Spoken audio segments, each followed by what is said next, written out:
We are still this week and probably next week. We're talking about the time between the Testaments, and after I think next week we'll probably be done with that, and we'll go on to something else. I'm not quite sure yet what that something else will be, but I'll know before too long. So anyway, last week, or actually over the last couple of weeks, I think, we sort of talked about the changes in the world between Malachi and Matthew. And we looked at it last week sort of from an empire level viewpoint. You know, we talked about the fall of the Persians and the coming of Alexander the Great and what happened after he died. And we end up with Rome as the primary power in the world. And we know some of the changes that took place over those 400 years. So today we're going to zoom in onto just Israel. So we've got sort of an idea of big picture stuff that changed. And so today we're going to look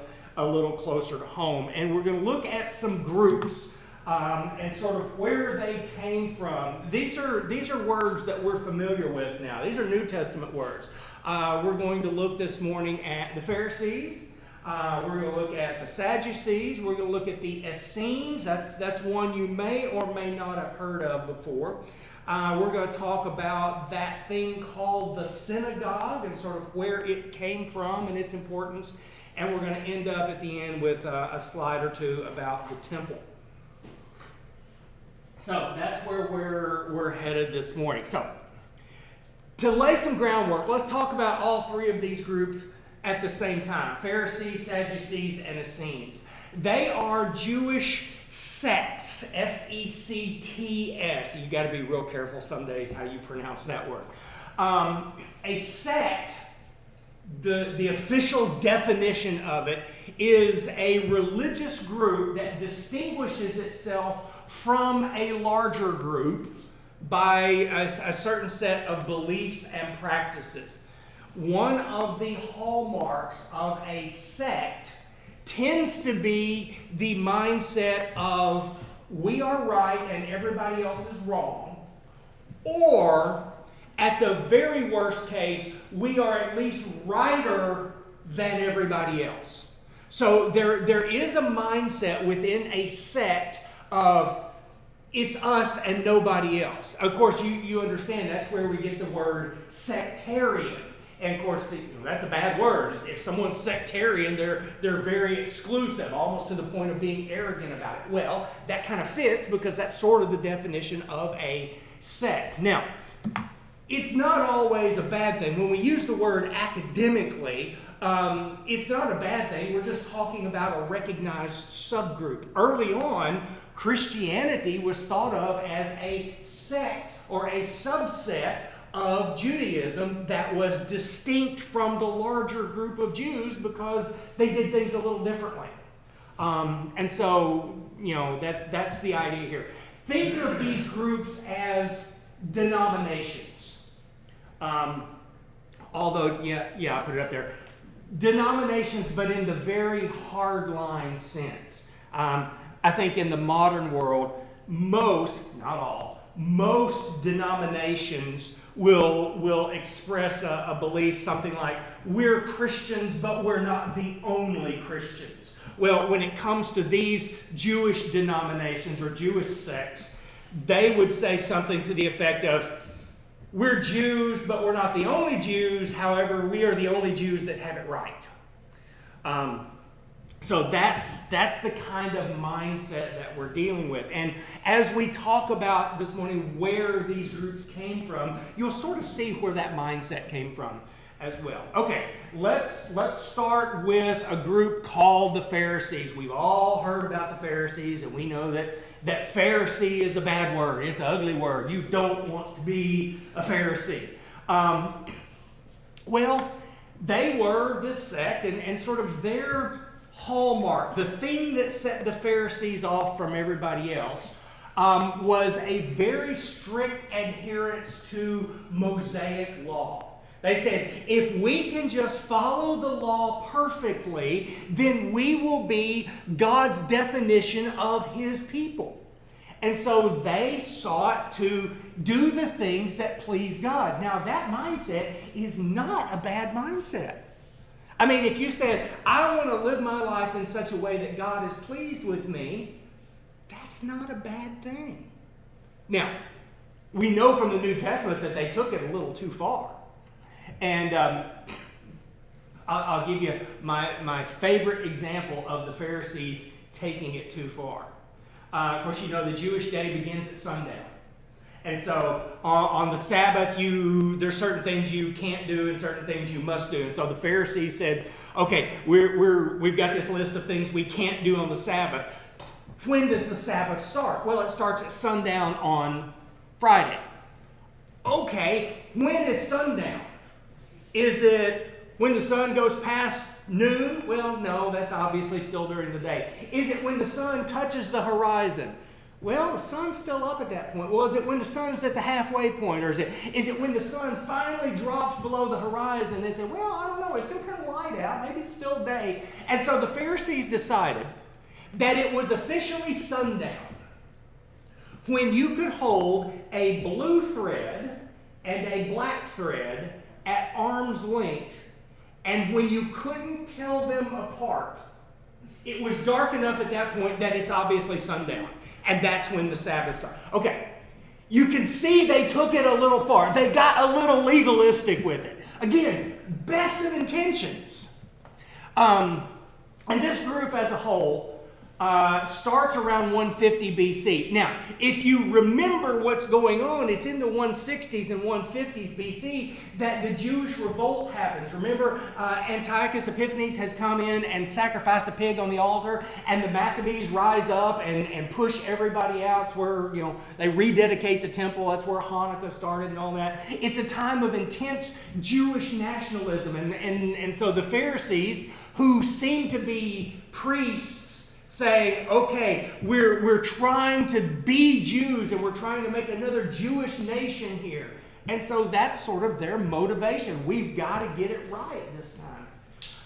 As a distinct group, they stay around until about 135 AD. So the Pharisees as a group exist for not quite 300 years. However, they do get absorbed into another movement in the 2nd century AD of rabbis. It's called the Rabbinic movement. And most Jewish rabbis today will claim to be Pharisees.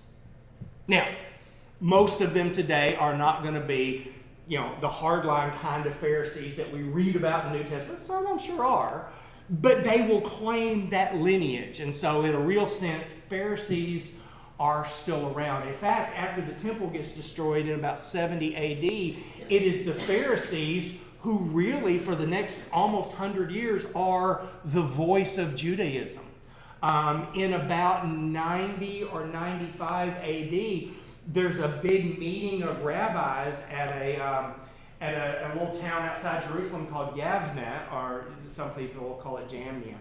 And it was at that meeting that they all got together, and the bulk of them, like I said, are Pharisees, and they decide, okay, here are the books that are holy, and all the others are not. So the Jewish canon is decided on in 90 AD, which, by the way, is after the time frame that we tend to focus on. But it's done largely by Pharisees. Okay, their name itself comes from an Aramaic word that means to divide or to separate, and obviously this fits because they have sort of separated themselves from everyone else. Okay, I already told you about this. Sort of, their origin is in a time of very intense Jewish nationalism. They set themselves apart. Not only theologically, but also socially. Remember, it's the Pharisees that say things like you can have no interactions with, fill in the blanks, Samaritans, lepers, sinners, all that kind of. They say we've got to keep separate from them. The group that they really hated were the Jews who said we can be Jews, but we can adopt Greek culture. The word I've thrown up there is Hellenism. The Greek word for Greece is Hellen. And so anytime you read something in a commentary about Hellenists, those are people wanting to adopt Greek culture. And the Pharisees were saying, we absolutely cannot do that. We must remain separate from the Greek culture. Well, why is that? Remember Antiochus Epiphanes, who came in, sacrificed a pig on the altar. It's not the only thing he did. He also set up a statue of Zeus in the temple. And their mindset is, that's Greek culture, and we don't want anything to do with it. So that's their mindset. Another group that they didn't like were people they perceived as uneducated. Remember at one point when, was it Peter or James or John, one of them in the book of Acts is preaching, and the comment is made, they knew they were unlearned men. Well, that's something they paid attention to. And they said, well, these guys obviously can't be right. They haven't gone to one of our rabbinical schools. So again, trying to stay separate. They even would, from time to time, take up arms against other Jews who they perceived as traitors. So you've heard of the group called the Zealots. Well, some of these Pharisees were zealots. They were like, Jews first, Jews only, and if you even think that maybe not Jewish is okay, then there's going to be a price to pay, and sometimes they got violent about it. Okay, again, I said they started with good intentions. They wanted pure faith and pure practice, but the results were not so good. This blind subservience to law without any mind to what are the particulars of the situation. These are the guys that would give you a speeding ticket for going too fast, regardless of the fact that you're in an ambulance with the lights going and you're taking someone to the hospital, because that law is paramount above everything else. That's Pharisees. What we have about them in the New Testament is a pretty good historical description of them. And so I don't think it's fair to say, as some have, that the New Testament sort of makes them a parody of Pharisees to tear them down. I think the New Testament is pretty accurate. Okay, Pharisees. Another group, the Sadducees. Sadducees, we probably would have a soft spot in our heart for. Because this is the group that said, speak where the Bible speaks and be silent where the Bible is silent. For them, Scripture was paramount above everything else. It was the highest level of authority that there was. To the point that they denied any validity to oral tradition. Now you have to understand, for Jews, for mainstream Jews, they've got the written text that comes to them, but they also have this huge body of oral teaching that comes down alongside the text that basically says, here's the way we interpret or apply the text. Now, I've mentioned this before, that oral teaching gets written down as the Talmud and as the Mishnah, and these are just huge works of literature. And for the Jews, they are not Scripture, but they're important because they talk about how to interpret and apply Scripture. For the Sadducees, that kind of stuff is all out the window. It's what's in Scripture, and for them, it's almost Torah and Torah only. Yeah, there's prophets there, but they're certainly nowhere near as important as the Torah. And I even asked a Jewish friend of mine one time, I said, are there levels in Scripture? Are there some Scriptures that are more important than others? And he said, absolutely. Torah is more important than anything else. The prophets are important, but not as important as Torah. And the writings, they're there. And that sort of starts with the Sadducees. There are a lot of people who think the Sadducees were primarily temple priests, although that is not an absolute certain. We're just not sure of that anymore. However, the reason for that has to do with where did they get their name? We don't know where the word Sadducees came from. There are a lot of people that think it is related to the word Zadok, and Zadok is, or was, one of the high priests under David and Solomon. In fact, after the exile, which is the time frame we're talking about, all of the high priests were descendants of Zadok. It wasn't enough to be a Levite. It wasn't enough to even be a descendant from Aaron. After the exile, you also have to be a descendant of Zadok as well. And so those were the high priests. And so if Zadok is where the word Sadducees comes from, okay, maybe they were priests. Some people think it comes from the Hebrew word tzaddik, which means righteous. This is a word we've run into before because there's a guy in the Old Testament named the King of Righteousness, and his name is Tzaddik. Melchizedek is the way we pronounce it. So there's that word. But they think maybe that's where Sadducees come from. Okay, where did the Sadducees themselves? We don't know. Most historians think they probably emerged as a separate group around the same time as the Pharisees. But most scholars will also say it's possible they'd been around for a while when the Pharisees show up. Some people say they didn't really show up until Herod the Great. In other words, we don't really know when this group sort of coalesced. We do know that they're obviously there by the time of the New Testament. And we know some of their teachings. They didn't believe in resurrection. In fact, they believed that the soul ceased to exist at death. When you died, it's just game over. For a Christian, this would probably be related to sort of the Christian idea of annihilationism, that at least for bad people, the soul just ceases to exist. Although for the Sadducees, they thought even for the good people, once you die, the soul ceases to exist. They were very big on human responsibility and free will. If you did it, it's because you chose to do it. They did not, best we can tell, believe in angels and spirits. There is a passage in Acts 23 where it talks about the Sadducees not believing in resurrection and angels and spirits. There's some question over what the wording of that text means. There are some people that think they may believe in angels and spirits, they just don't believe in an angel that provides word for word dictation of Scripture. So it's something has to do with Revelation. The verse itself, 23:8.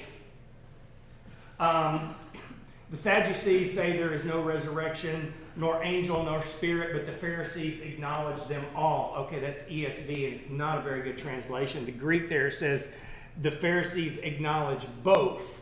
Well, there are three things listed there. There's resurrection, an angel, and spirit. And so people who know far more Greek than I look at this and say there's something about the word angel, which is the word messenger, and the word spirit, and those are sort of lumped together. So maybe it is a spirit of bringing a message. In other words, an angel of revelation or a spirit of revelation. Again, the Greek is a little fuzzy around the edges.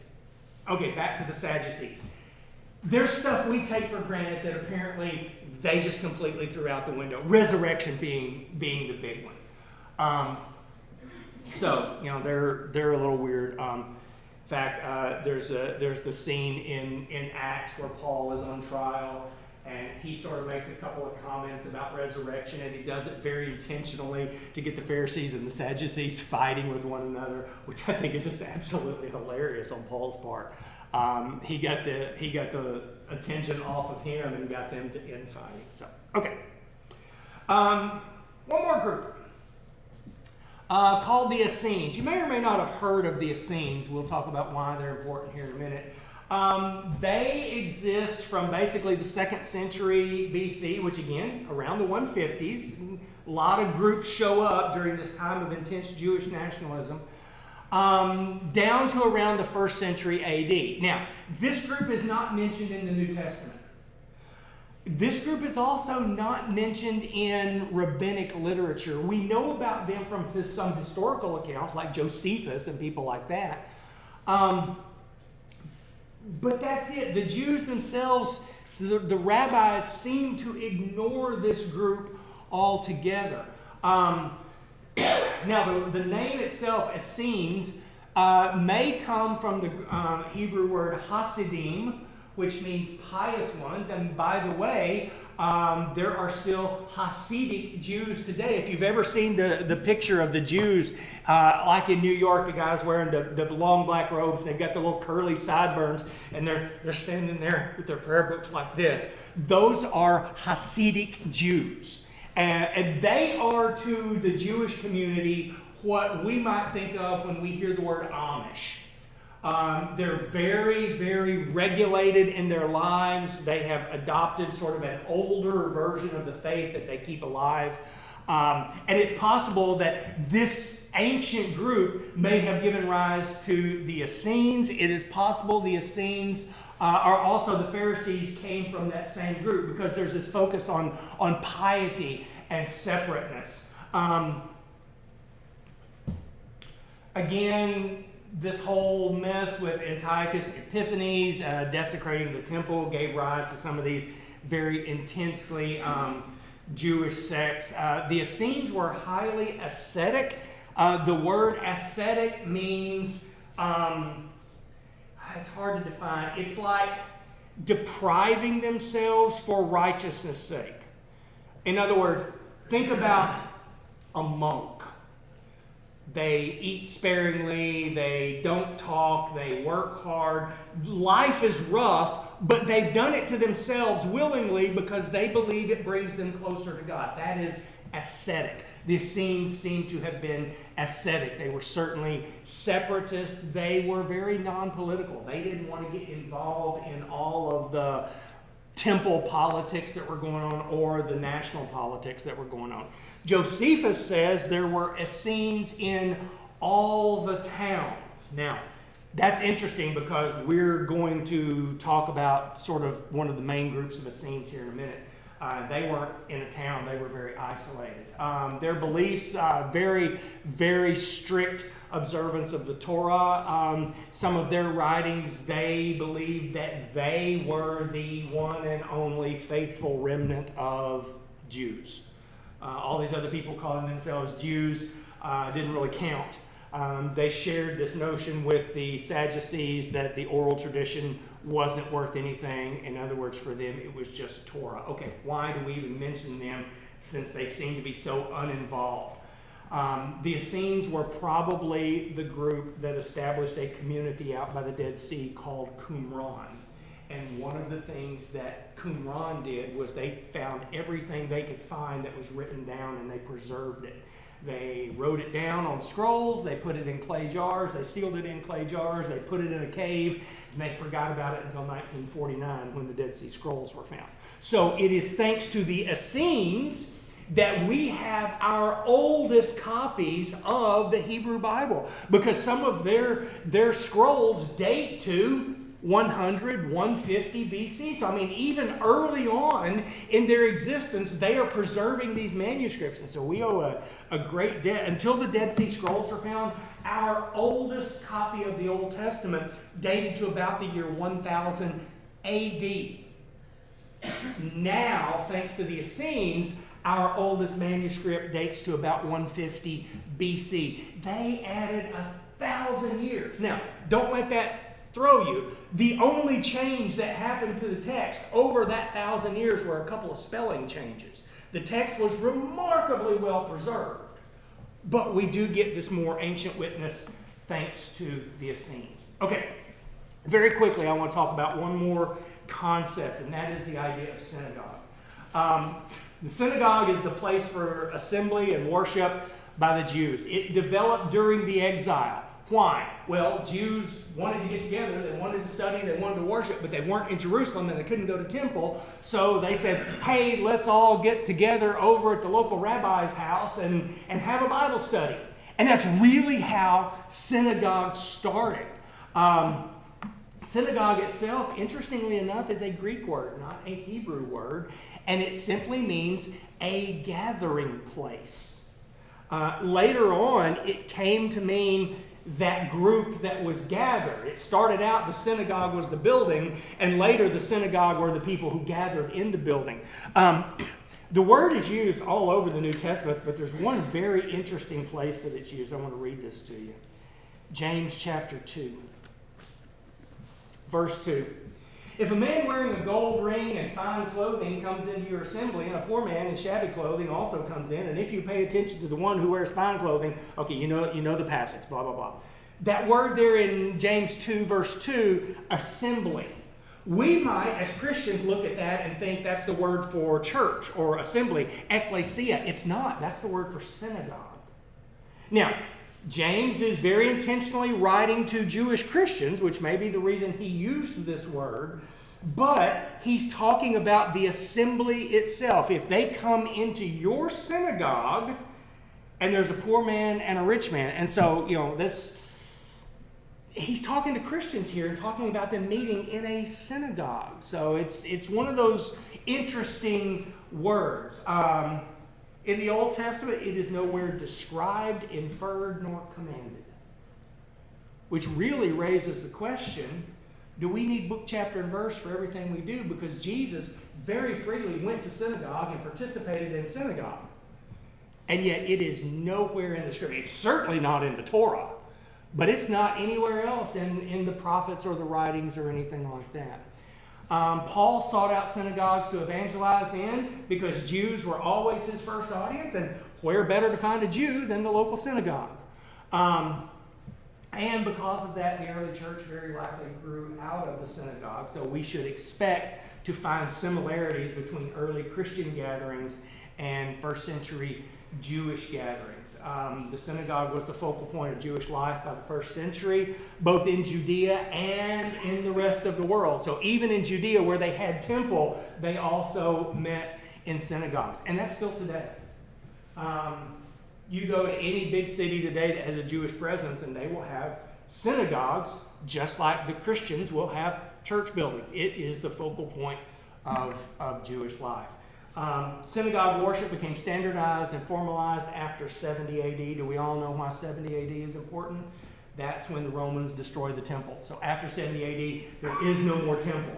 And for a temple-focused people, they got to come up with something to replace temple. And socially and educationally, synagogue does that. Synagogue worship consisted of reading scripture, receiving instruction, sermons, and communal prayer. Does any of that sound familiar to Christian ears?